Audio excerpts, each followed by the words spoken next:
Welcome to From Days to Years. We're so excited for you to be here. As you can probably hear, there's construction going on at the building next door. They're almost done. They're almost done. We hope. We are here with my awesome co-host, Heather. How you doing? I'm good, Angela. How are you? I'm fine. I hurt my back, so I go like this, and I went, ugh. Don't do that. I should have brought you one of my little patches. I didn't know you had a patch. Like lidocaine patches. Oh. We are on a nice, cozy couch. Yeah. This will help a little bit. It just helps like numb it a little. It's like lidocaine. Yeah. Salon pause. So if you're over 46, you get up in the morning, sometimes your back hurts. If you have a friend lidocaine, call her, which I will be doing next time. Yeah. We have a featured guest today. Her name is Katie. Hi. Katie's Hi, not gonna be here. Katie. Thank you for having me. I'm so excited. We love when we have guests. We do. It's a It lot kind fun. of keeps us centered too. It does, because we like to go off topic. A lot. I will try my best. Trust me, honey, it won't be you. It won't be you. It'll be us. I'll reminisce. I'll think about something. Yeah. And Katie is here, a part of our new series called If I Told You My Story. So the series If I Told You My Story will feature moms who have a story to tell. Something that's been a turning point in their life, something that they are overcoming or have overcome, and they're just going to encourage, educate, uplift, maybe show you some warning signs of what to look for in your own life, or your friends' lives, or your family's lives, or even how to deal with the situation. So the mom could be going through it currently, she could be past it, or she may just be entering it. So Katie's going to tell you her story. I'm going to let her introduce it. Hi. Thanks for having me. Thanks for Well, I am a born and raised Floridian. I grew up in the Florida Keys. South Florida. Yep. Ooh, we are a rare breed. I left, but I came back. So Same. I almost got. I left, but I really was born Yeah, here. there's like a magnet. Yeah. And where I grew up was, a tiny little fishing village in That the sounds like islands, fun. and it was. I mean, as an older woman, that sounds. But I bet as a kid, that was really. It was beautiful. I mean, I thought it was normal to just go out in the boat every day. And now I realize that is not normal. I lived in a little bubble that was really fun. But yeah, my dad was raised down there, grew up in the Keys in the 70s. Lots of stories. And yeah, so I grew up being part of like a really unique community. So in the Keys, the schools are really overcrowded. And so there was a large homeschool community. And so my mom and some of her gals from church kind of started like a co-op homeschool. Yeah. And so what we did was we went to this person for science, this person for PE. Science was usually like at the beach or on the boat. So it was like a really unique situation that I loved. And when I meet people today, they're like, you were homeschooled, you seem normal. And I say, well, we are. And there's some misconceptions out there, but I grew up just with so many powerful women to look up to because all my friends' moms and my mom's friends were like my other parent. So I was highly supervised and, really mentored by a lot of wonderful women. And so as I was growing up, I had a pretty strong sense of self. I knew I loved to write. I loved to read. I'm a writer today.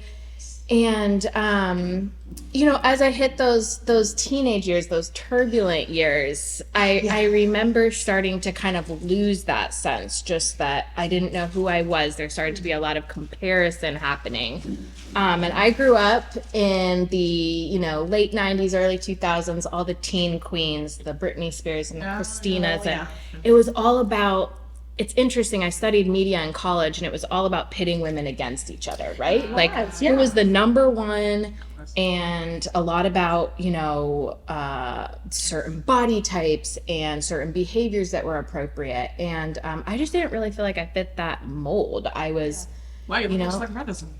Like, I was saying, she looks just like the rest of them.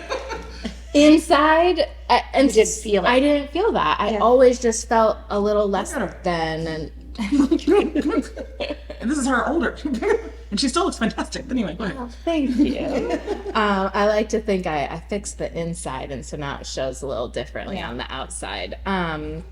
But yeah, so there was just that comparison thing that really crippled me as a kid. I really felt I wasn't able to, fit in and belong. And so around like 14, 15 years old, I discovered boys, started dating. And right away I got that, oh, I belong. This is something, okay, this is like fun to be in a group of people and go to the movies. And so that hooked me. I felt I had that little lostness. I wasn't sure where to go. And unfortunately with that, and this is not unique to where I grew up, but it is a little bit extra special down there. It's an island. Alcohol is everywhere. Drugs are everywhere. And so, it was something that was just my parents had always spoken to me that addiction ran in our family, and they were very upfront about that. My family had participated in 12-step recovery groups but 3 out of 4 of my grandparents were alcoholic. And so my parents were neither of my parents are, but they're very open about the fact that, the way that they grew up, alcohol was an unsafe thing.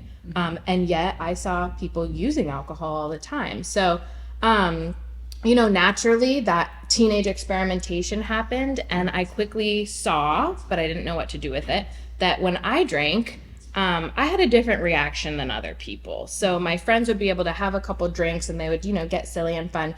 But for me, from the earliest times that I was choosing to drink, I would have blackouts where you don't remember what happened. Wait, so you were 15. So she was 15, going to parties. Remember, a lot of the stigmatism is you come from a bad neighborhood or a bad area, or you've had all this trauma in your life and you choose to drink. That doesn't sound like that was her story. So she's 15, quote unquote, great area, quote unquote, great parents, quote unquote, great life. And this happened. So y'all stay tuned. Keep on. And great support system as well. Great support system. But you put a little bit of genetic predisposition with a culture which continues to glorify alcohol. And it's not just there, but that happens everywhere. But I just noticed that, okay, I'm not really doing this like my other friends, but when I did drink, I felt so comfortable. There was this fire from within, this warmth that just made me feel more relaxed in those environments, that whole comparison thing. I wasn't thinking about, who was talking to who, and I just could relax. And yet, unfortunately, and this is a telltale sign of, alcoholism, I wouldn't know when to stop. Once I ingested any, all bets were off about how I would feel, how I would react. So I got in a lot of trouble. As I said, I was highly supervised by 11 moms. And, I started to get tagged as well, if you're going to go to Katie's house. And I look back, people that know me now are like, I can't picture this. But it was just a part of my story. And I was starting to be that kid that you really didn't want your kid to be around. And I wasn't a bad person. I just liked to drink. And so fortunately I found some friends that liked to drink, and I just sort of... You're all doing this at 15, 16, 15, 17. 16. Was it so much though that you liked the drink, or how it made you feel? Definitely how it made me feel. Because I wonder about that too sometimes, because Yeah. I grew up sort of the same way, but also would get questioned regularly. Do you know people who take drugs? And of course I didn't, because I was the person who everybody knew. I would tell my parents. But I always had that fear that I was going to, because I didn't have alcohol, but nobody in my family drinks alcohol. I was raised very Southern Baptist. There was all of that. And, now I drink, and as soon as my daughter goes, oh, she's 15. Oh, you're going to have a second? And I'm like, well, just for that, I might have a third. So now I feel like I'm rebelling against my own daughter. I'm like, oh, come on, she's 15. Why are you doing but props to you to have that relationship with her, that she's comfortable. She's say that. Some days though, she's very much of I dreaded her taking health because I just knew what was coming home. And it wasn't the sex part that I was completely comfortable, because we had always been very open about that. It was she's going to start telling us we can't do this, we can't do that. Hearing how bad it is for you or something. She gave her grandfather a lecture about his cigars. And he's now like, I'm 75. I can do whatever I want to do. I don't take no medicine for anything, so I can do whatever I want with my cigars. I know. It's that knowledge is an important thing, but it comes with some responsibility. There's this, oh, come on, stop teaching them this stuff. I ended up teaching health, but we'll get to that later. So I made it through high school. As an alcoholic. I would say, yeah, absolutely. I think my parents were hoping just like this is a phase, she'll get through it. Wow. But I was Did they just, ask you questions about it? Did they talk to you yeah. about it? They say, you know, I got grounded. I was grounded for like 4 years straight. but you still managed to drink though. How were you grounded when you still I able to just drink? would leave my house when they, Okay. I would just sneak out. Okay. Yeah, and I remember my parents at one point saying, and again, loving and involved, and just said, you know, and I have 3 younger siblings, so that was something that I know was weighing on them. That they were like, they are watching you, Right. And you know, as an oldest kid, there already is that like, Oh, it's so much pressure. it's a lot of pressure. And I can see now. I love therapy. I can see now that, you know, a lot of that pressure I internalized. Yeah. And that kind of led to me wanting that feeling of just not caring or being relaxed that alcohol brought. But I remember my parents saying, you know, if you tell one more lie, you're going to boot camp. And I was like, I just became a better liar. And I hear myself say that now, and that is the truth. Right. But it's so different from how I live today. And I'm a parent now, and I'm just like, it makes me like shudder inside. But that was where my head was. It was teenage rebellion with burgeoning addiction, you know, happening. And so that's a really dangerous space for a kid to be in. Let me ask you one question. Yeah. So your parents saw what was going on. They were like, if you lie again, we're gonna send you to boot camp.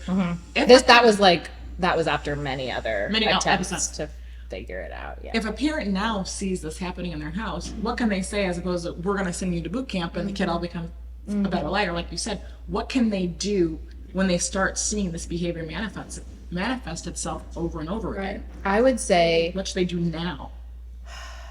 rewind it and have those conversations about alcohol, about sex, about drug use, about mental health. I had a lot of students that would never, that, you know, they grew up with addicts. They would never touch drugs or alcohol, but they struggled with so much trauma from the addiction. So talking about that trauma-informed care, talking about, you know, getting them the mental health supports, that is a lot more commonly spoken about today. Yeah, so much Even more 20 than years ago, it really wasn't. No. And it was like if you had therapy, you were like a disturbed child. Well, yeah, because you were type threatened thing. with boot camp instead of saying, let's go talk to someone. Well, and they did that again. I did do therapy and stuff first, but it was like I had no buy-in. Right. There was none of my friends talked about that. Whereas today, I think there has been a shift that a lot of kids know that therapies are helpful. Yeah, you know, and there has been like a cultural shift there. Right. We're not done making that shift, but I keep hoping we're going to keep going into the more positive. yeah. Yeah, because my daughter used to see someone for anxiety, and I remember she was so against it, hated the idea of it. And I said, well, just try. And she came home and she goes, I don't like her. And I said, okay, here's the deal. I want you to go like at least 2 more times. And then if you don't like her, we'll find somebody else. Because it's not a one fix. And honestly, I think she just suffered through it. And so finally the therapist is like, this is a waste of everyone's time. It just wasn't Because again, she knew the right answers to say. And she's very strong mentally. And I guess that's a good thing because she finally said, I don't even want to take the medicine for ADHD. I'd rather really struggle and make myself better. And she's doing really great now in high school. But I mean, there are moments where I'm like, okay, I'm seeing a little dip. Do we need to talk? Yeah. Do we need to see someone? And then she'd be like, no, I got it. And she immediately, but there's a lot, and I don't know if maybe the therapist really did help her deeper. I truly think the therapist helped her more than she realized. Yeah. But she refuses to acknowledge it. So that's a good question. She's a teenager. She's a teenager, but she does say, Mom, you're right. She does come back after a big fight. Like the next day she'll go, I'm sorry, you were right. Yeah. How often should you check in? Because we're talking I check in a lot. And not as should a parent check in I'm if gonna they say, see yeah. behavior that's like concerning? Because you check in, how often do you check in? Well, so middle school I was more on it because we were just getting into the cell phone age. So I was really, now she's in high school and there's that whole, I feel like there's this give and take, at least in my household, where I feel like I have to trust her some. Yeah. I don't really get access to her phone, and there's that moment of me going, wait a minute, I pay for the See, phone. I pay for take the my bill. daughter's phone. She's 8. I take the phone. What are you looking at? Yeah. And give it back. Yeah. You have no. Again, though, 8 in high school, really That's true. different. Yeah, it's a very different, because her brother is in But in high 6th school, grade, we and do he the does, same we thing. all put our phones downstairs, and she uses her phone to wake up in the morning, because she doesn't like the alarm clock. I still wake her up. I Because I drive her to school now because she hates the bus so much. The great talking times. Well, some days she puts the AirPods in, and I'm like, fine, then I'm listening to my music. Yeah, there's perks to the AirPods. You know what? How Sometimes often too. should you check in though? If I you see try this to- behavior, like, well, I was gonna your say- kid is fine, but if they're in this position where you I would 15, feel like if I felt like mine was starting to pull away, because that's where I would see it. Like if she was pulling away, not wanting to sit out, even though she hates the TV. We were talking about TV sitcoms earlier. If she hates those shows, but she'll sit out in the room with me and her brother and be on her phone. I think if she just wasn't doing that, I would be and not like, oh, I'm going to go read a book or I'm doing this. I would be like, why aren't you? What are you doing? And that's what I agree, just in the sense of it comes so much earlier. It's just noticing. You're not going to be like, oh, I think my kid's drinking. Yeah, that's no. that's like way steps over here. It's pulling it way back and just really kind of keeping that open conversation. Because it's hard, especially with girls. I feel like it's so hard. Yeah.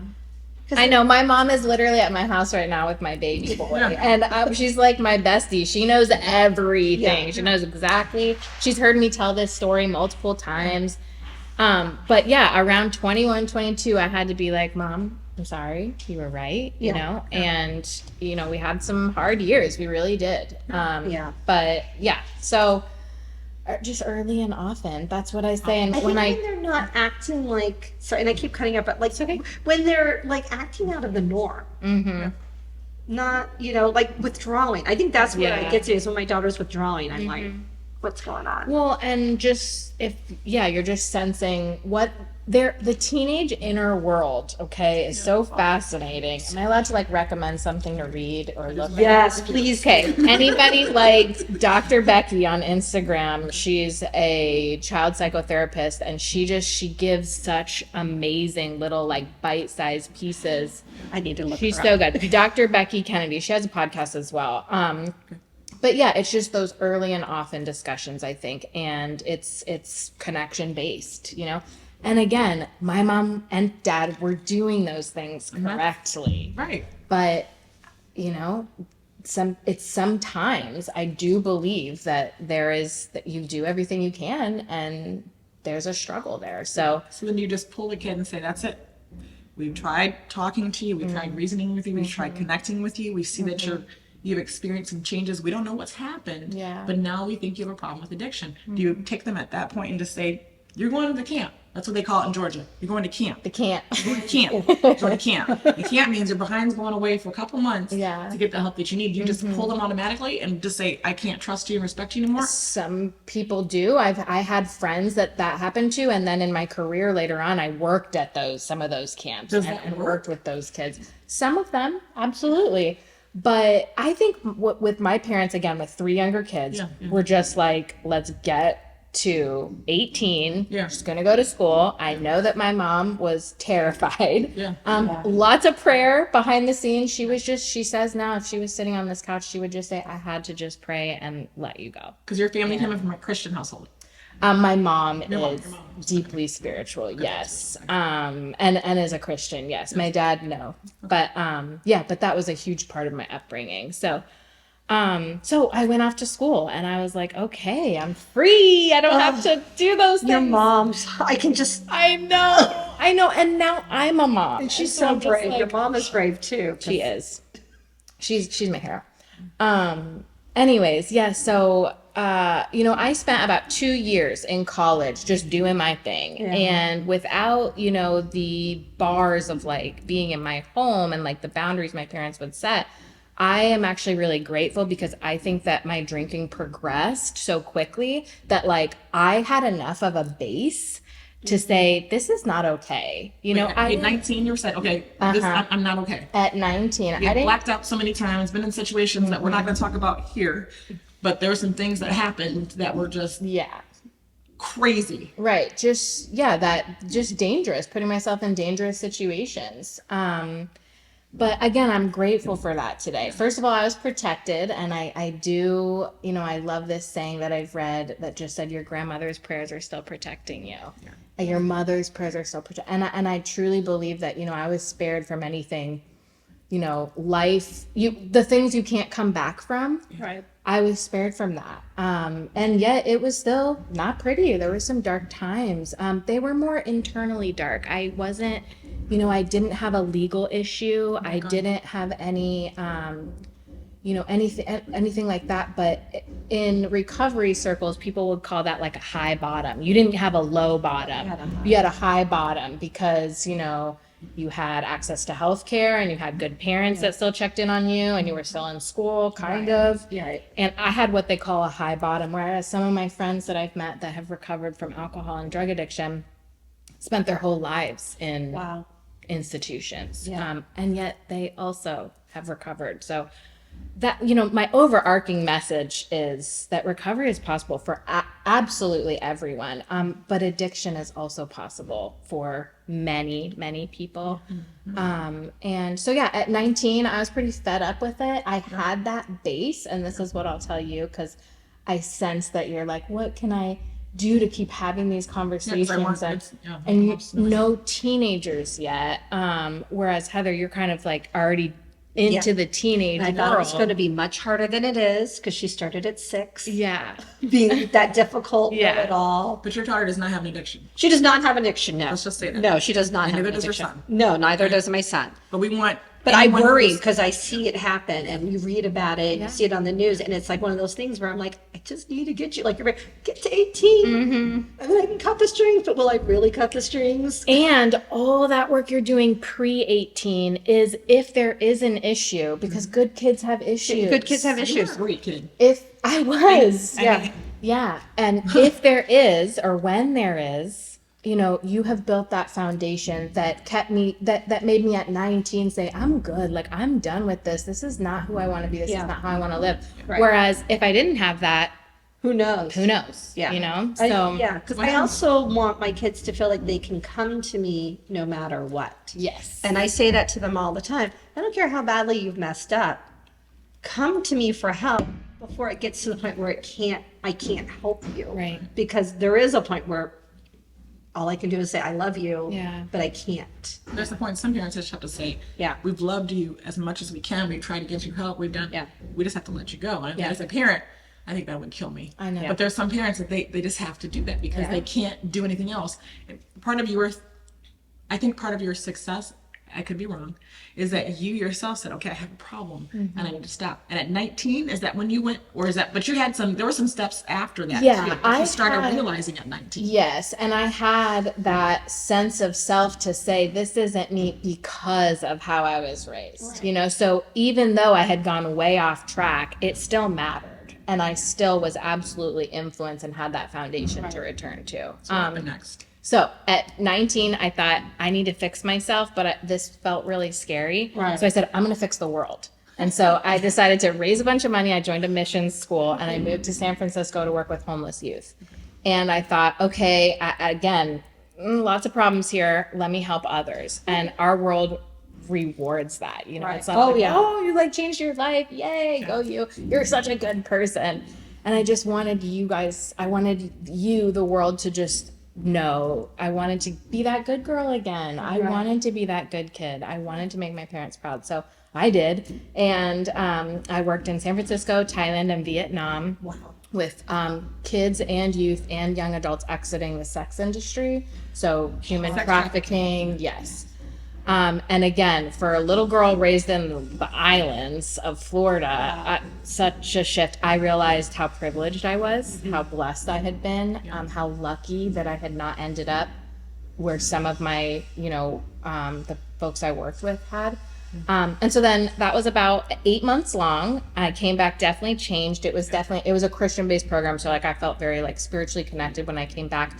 And I was about to be 21. And so I said, okay, my problem was drinking underage. So I'm going to wait till I'm 21. We're good now. And then I'll be okay. That's okay. And on my 21st birthday, I had a beautiful birthday party in Gainesville where I had been in school. And then it was the next day and I didn't remember anything. And I had lost my shoe and I didn't remember my birthday. How long? So when did you take that last drink? Do you remember what time you took the last drink? It was September-ish, and then my birthday was in June. So I didn't drink for almost a year. A year? But then when you took the drink for your 21st birthday, it was 10 o'clock at night? Time, it was a nighttime party, and they say in recovery circles, it doesn't matter how much time you don't drink or how much time you stay sober. Your disease is doing push-ups around the corner waiting for you.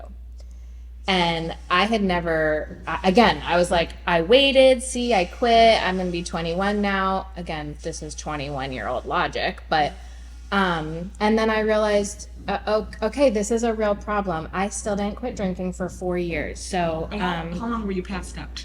Oh, I didn't pass out. I blacked out. So, meaning like I didn't know what happened. You're like awake. Yeah. You just have no clue what's happening around you. Yeah. If you ever hear the term blackout drinking, or some people say, well, brownout, where it's like spotty, you have spotty memories of the night before. A blackout is where you don't remember anything after a certain time, but you are awake. You're awake. You're talking to people. You're drinking. You're eating. So you have the last drink. You're pretty much drunk. You're in this blackout period. You're still drinking during the blackout period? Most likely. Okay. I don't really remember. And at some point, 12 hours, 18 hours, 24 hours later, you're like, well, no, you wake up in the morning. We wake up in the morning. Wake up in the morning, and I'm like, oh my gosh, my birthday party. And it's like, again, I think back, I'm like a 20-year-old kid. I just wanted to have a birthday party with my friends. But which makes sense. This alcoholism had a grip on me. But as an addict, you do have a drinking birthday party. No. And so, anyways, I tried various things to control my drinking. So this is what I want to share with other moms. So I drank only organic wine.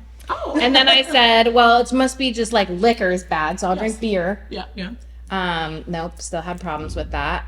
Well, I'm only going to drink, on the weekends. Yes. Had that problem. Well, I'm only going to drink. And so I played all these little games. And I was married to someone at that time. I'm not married to him anymore, but I was married to someone at that time who was in a band that was traveling. And so I was like going to live my flower child life and go be, on the road. There were free drinks all the time. And so that didn't, bode well. He was a wonderful person, and we divorced amicably when I was about 25. So at 25, do you guys know what happens to the brain around that age? No, I heard it gets better. It does. Okay. At 25, your brain is finished developing. Okay. And so until that time, your prefrontal cortex, I call it your professor, is there, but he's not in charge. Your amygdala is back here at the base of your spine, and your amygdala is the stronger or bigger part of your brain until about 25. And your amygdala makes decisions based on instinct and emotion. So people under 25, do they do instinct and emotion pretty well? Yeah. And do we know 45-year-olds who still do instinct? Yeah. Well, when you're in those key developmental teen years, if you're putting your professor to sleep all the time with alcohol, drugs, unhealthy relationships, toxic social media consumption, if you're putting this professor to sleep and you're not given access to healthy risk or adventures. Healthy risk? I'll come right back to that. Okay, thank you. Okay. If you're putting your professor to sleep and you're left to raise yourself, or you're raised on video games or whatever, when you're 25, you don't just like magically get your professor. Your amygdala is stronger. You're gonna be one of those adults that has a hard time thinking clearly through things. That's going to be, have we met people that are over 25 that just can't seem to adult properly? Yes. If we looked at their teen years, were they given access to high-level academics? Did they have adults that cared about them? Were they given opportunities to engage in healthy risk? So the teen brain, this is what I get really nerdy about. I love it. The teen brain loves risk, okay? So the teenager brain needs opportunities like, adventure, seeing new places, travel, ATV, like whatever. Healthy risk, some opportunity to like be on their own. Okay, mom doesn't look at my phone anymore. So like some freedom to develop. Since she doesn't watch the podcast, when she gets in the shower, she leaves it on her I'm looking bed. at her phone. As long as you live in my house, I'm looking at your phone. I don't think there's anything wrong with it. But if the teen brain doesn't get healthy risk, that's like age appropriate, Okay. they will seek unhealthy risk. Okay. So doing dangerous things, experimenting with drugs or alcohol, things like that. And so giving young people and teens access to healthy risk, like service projects, being able to try new things, doing things that maybe make a mom a little bit like, Yeah. but I'm gonna let you do your thing and I'm gonna be over here watching you the entire time. Giving them a little bit of space and freedom to develop themselves, that healthy risk makes their brain happy. And if they don't get that, they feel too stifled, or they're just not supervised much at all, that professor doesn't really have as much ability to develop and think logically about things. So that's like this is how I tell when I was teaching ninth grade health, this is how I explained it to them. And they would say, my mom still makes decisions with her amygdala. And I would be like, yep, we all do. But, these were kids that were raised like not in good circumstances. Right. And so they were connecting, oh, my mom's not a bad person. She just came from generational trauma, or she was raised by an addict, and so she didn't have healthy risk. She wasn't taken places. She wasn't shown the world. She had a very small existence, and so she did the best she could to survive. And so I saw some of my students later on, like these puzzle pieces would click into place for them to realize, like, okay, my mom's not bad, or my dad's not bad. I'm not bad. I've already started to get in trouble as a kid, but it's just my amygdala. And they would say that. And I'm like, I need to quiet down. They're like, but our amygdalas. Too much education can be exactly. That's not true, but I know. it comes back to haunt you sometimes. Education. Yeah. So at 25, my brain developed, and it really honestly was like right on time. And I just realized I got to do something. And I remember calling my mom. I went to a therapist. I went to USF at the time, and you got 8 free sessions, which like go schools that help connect kids to therapeutic services, because I went because it was free and it was recommended. Yeah. And the first time I'm in there talking about my husband and my problems, and this therapist just pulled this little blue book off the shelf and read me this passage on acceptance. Yeah. I was highly offended.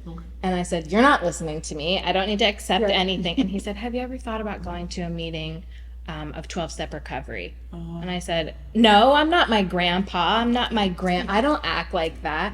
And he said, okay. See you next time. Yep. But he got in my head because he was so unaffected by my attitude, you know? So calm. Yeah.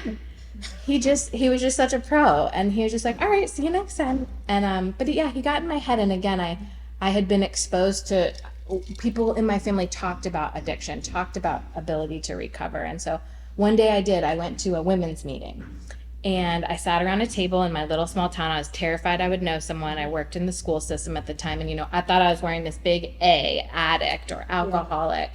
The scarlet letter. So visible with the scarlet letter. And I sat down with all these women of varying lifestyles and looks, and they all told my story. And every single one of them had different life background, but when they mentioned alcohol, they said, I used it to feel good. I used it to fit in. I felt relaxed in my own skin. Felt like I wasn't comparing myself. But once I drank, I couldn't control it. All of a sudden, it'd be the next day. And I heard women around this room, beautiful, successful, and I was just like, okay, I think I belong here. And I felt a profound sense of belonging sitting in that chair that night in that yellow room at that little church. And I called my mom on the way home. Yeah. I said, Mom, I just went to a meeting. That's all I said. And she knew exactly what it meant. And that was 11 years ago. Wow. So I got sober that day. I haven't drank since. Thanks. In that time period, gosh, I've learned so much. And what I'll say today, just to kind of sum it up, is that I've met people in recovery, the people we think of as alcoholics and addicts, and I've met people that are, the people you would never imagine, just like the leaders in the community and the wealthy and successful. And when you're sitting at that table, alcohol and drugs do not discriminate.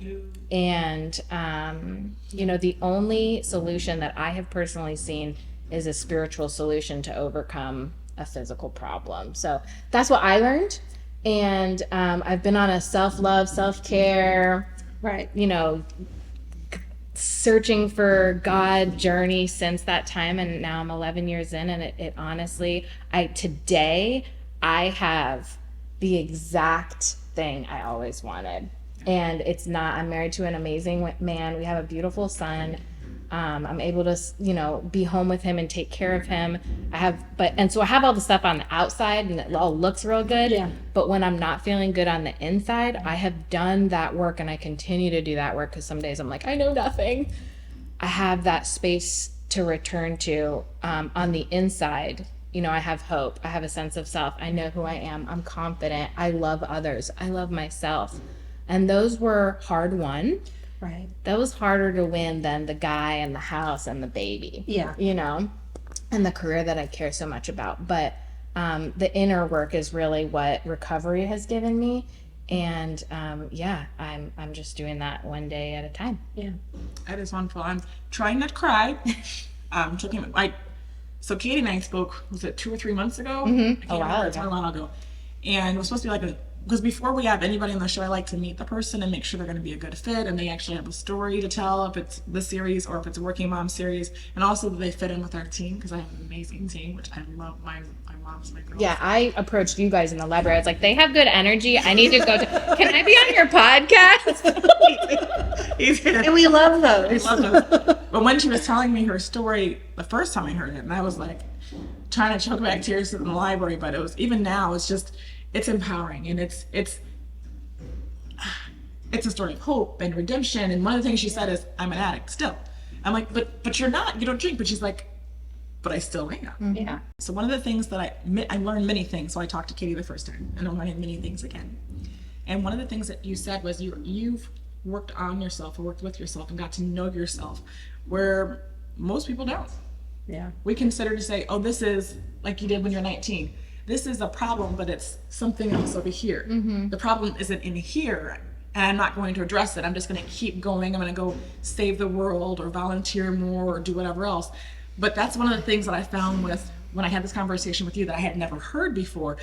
People who are addicts and are recovered or recovering or however you want to call it, you have innate ability to know yourself better than anybody else because you have to. Mm-hmm. And I thought it is a gift. And it's something I think we all really need that gift. Yeah. It is such, I was sitting in my tub, which is my happy place, the other night, and I was thinking about this upcoming, event with y'all, and I was just like, I am so grateful that I'm an alcoholic. And you're like, that is a weird thing to say. And I would hear people say that to me, I'm a grateful recovering alcoholic. And I'd be like, why? Yeah. But I get it now. And it's what you just said. I have to stay well and to hold on to everything I have, that I love so much. It's an inside job every day. And so, making sure that when I feel that resentment creeping up, or I'm feeling not enough, or I'm feeling not good enough, or insecure, whatever the human conditions are that we all feel, I can't really ride those waves and let those play out for a couple weeks at a time. I have to be a little bit, because I don't want to drink today, but I can definitely fall into a depressive state or get really anxious. And I know that alcohol isn't really my problem. It's that inner stuff. I'll reach for alcohol to soothe that. But this world has plenty of other things to reach for. Good, bad, not so good.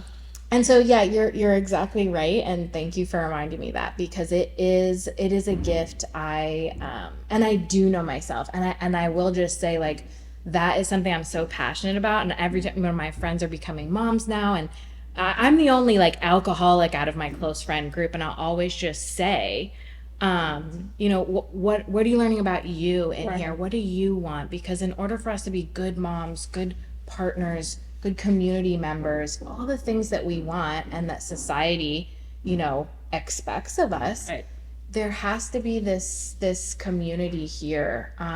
So I'm in community with myself. I'm in relationship with myself.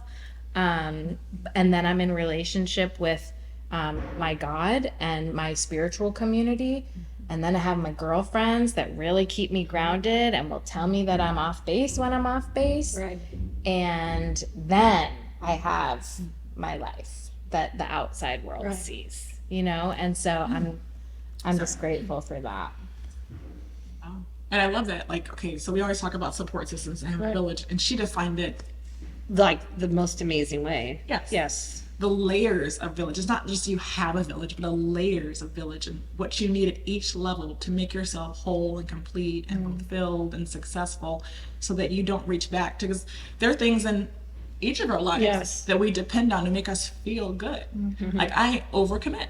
I absolutely do. I overcommit. There are balloons sitting over there right now, and several of us are going to go decorate a school in about 2 hours. Yes. But that's my addiction, is I overcommit. Yeah. And I need to work on that more myself. While you're talking, I'm thinking, gotta clean that up, Angie. Yeah. And it goes on forever. You know, I'll be learning this stuff, and I'll get on to myself, and I'll get a little, I need to, you know, that's forever. But the beauty of it, instead of being like, oh, it's never ending, self-love, self-work, inner work, you know, I can just be like, yep, as long as I'm here, there's stuff for me to learn. I love being a learner. And that's why I love my birthday. And my friend's like, oh my gosh, we're getting old. I'm like, nope. I love turning a year older, because every year I understand and appreciate myself and my life in a new way. So my birthday's next month, and I can't wait. Yay. I'm excited about that. What would you share as you go to your meetings, and people always say, oh, those 12 steps, they're old, they don't work. But they do, don't they? Would you say they do for me? So the steps are a spiritual program of action, okay? And the way that I understand that is, like, I feel like in kindergarten, everybody got a book about like how to do life, and I missed that day. Except I was homeschooled, so I don't really know how that works. I missed that day too. But it's a way when you feel resentment crop up. I go write it down. I'm resentful at this person. Here's the cause and my part. Where am I being selfish, dishonest, or afraid? Ooh, and then say it again now. Ooh, it's a good one. If I feel resentful or I'm feeling irritable, I go into my little recovery app, or I write it in my journal. Who am I resentful at? Why? And what is my part? Because that's the only part I can do anything about. And then you break that down. Where have I been selfish, dishonest, or afraid? And I'm happy to say I'm very rarely being dishonest with other people these days. You know, and as an addict, you lie like you breathe, because that's how you stay with your stuff. But I don't tell lies today. If I ever do have anything in that dishonest column, it's because I've like been hiding something from me that I'm not ready to look at. Right. But yeah, I'm being self-centered. I'm only seeing things from my point of view. Or I'm being dishonest. I haven't wanted to look at this. Or I'm just afraid that I'm going to lose all this stuff that I've worked so hard for. So the steps for me are those little things. I just if I'm feeling some feelings, I just get it out. I chat with someone that is going to hold me accountable. I don't crave alcohol or drugs today, but I do want to control things. Yeah. And I do want to hide. And I do want to, you know, use all the other things that are readily available to not deal with my humanity. Right. Whereas if I just say, yep, I'm just being a human today. It's rough. I'm going to take an extra long bubble bath, or, I mean, I'm going to watch my favorite show tonight. Yep. And I just try to take good care and let myself be a human. Yeah. But it goes back to recognizing that and having those conversations with yourself and being real with yourself. Yes. It's easy to hide everything on Facebook. You know, you see those pictures of someone laying in the sand, but then you look back and it's like they're in a dump area. Yeah. I mean, it's so easy. Relatable. Yeah. But you have those conversations with yourself. Yes. And if you're continuing to be fake with yourself as you are on a fake book, you will never get to the real part of your life and have that hope and have a successful life. You'll always be an addict, whatever your addict is. Right. Overcommitting, alcohol, drugs, shopping, Amazon. I know y'all got Amazon packages delivered right Me now. too. But you are real with yourself. You are real. And you trust yourself to do that and to expose those feelings so that you don't go any deeper than you already have been. So you don't hit that low.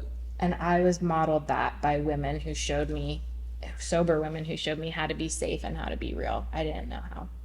Yeah. And I still mess up. But it's a learning process. And I have those, when people say the steps don't work, they don't for some people, because it does require that check-in, that brutal honesty with self, and some people are not capable of doing that, and that they'll find other ways, hopefully. But yeah, that has worked for me and continues to work for me. if you had to, this is going to be a horrible question, if you could sum up in one phrase from when you were at 15 and you were blacking out and drinking, and again, you came from this perfect life to where you are now. Again, horrible question. Okay, I'm following. If you had to sum it up in one phrase, what phrase would that be to say where you were to where you are now? What phrase would you say, or what would you say if you had to sum it up?